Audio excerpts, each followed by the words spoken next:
जय रामकृष्ण हरी. मी हरिभक्त पारायण पांडुरंग महाराज ढवळे, रायगड, पोलादपूर, कोसमवाडी. मायबाप की तरणा भाग्यवंत नटे हरी कीर्तनात. तरण्याने काय केलं पाहिजे, आपला जन्म कशासाठी झाला, आणि महाराज सांगतात आली या जन्माचे होईल सार्थक. सावता बाबा सांगतात की अंतकाळी देवा व्हावे तुझे स्मरण, तुझे नाम घेता जावा माझा प्राण. आली या जन्माचे होईल सार्थक, तुझे नाम घेता मिळे मला मोक्ष. तर मोक्ष कुठे आहे कुणी पाहिलेला नाही, परंतु जर मोक्षाच्या घरी तुकोबराय सांगतात की मोक्ष आम्हा घरी कामधंदा करी. मग काय करावं लागेल, तर तरुण पिढीला आपल्या संस्कारातून मायबापाने, पूर्वीच्या काळामध्ये असा एक विषय होता की मोबाईल देखील पाहायला मिळत नव्हते, टी व्ही देखील पाहायला मिळत नव्हती, तर रेडिओ असायचे, तार असायची, आणि अशा माध्यमातून आपल्यापर्यंत विषय पोचायचे. अलीकडच्या काळामध्ये असं गोष्ट घेऊन गेले की बघा, हित गुज सांगे.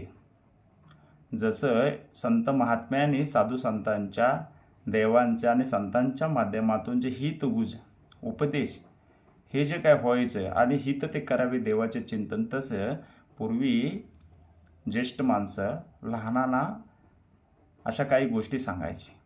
परंतु आता ह्या गोष्टी पाहायला भेटत नाहीत. मुळामध्ये याचं एकमेव कारण काय असणार आहे, तर सोशल मीडियाच्या माध्यमातून प्रत्येकजण व्यस्त आहे. तर व्यस्त या कारणाचा असा विषय झाला की प्रत्येकाला, मुले शाळेतून आले तर पूर्वी अभ्यास करायची, आता जर पाहिलं तर शाळेमध्ये सुद्धा ऑनलाईन चालू आहे. याचं एकमेव कारण काय, तर कुठंतरी या सोशल मीडियाच्या माध्यमातून लोकांना विद्या जी घ्यायची ती ज्या पद्धतीनं पाहिजे त्या पद्धतीनं मिळत नाही. याचं एकमेव कारण काय आहे, तर ह्याला मुख्य कारण आहे तर आपले आईवडील.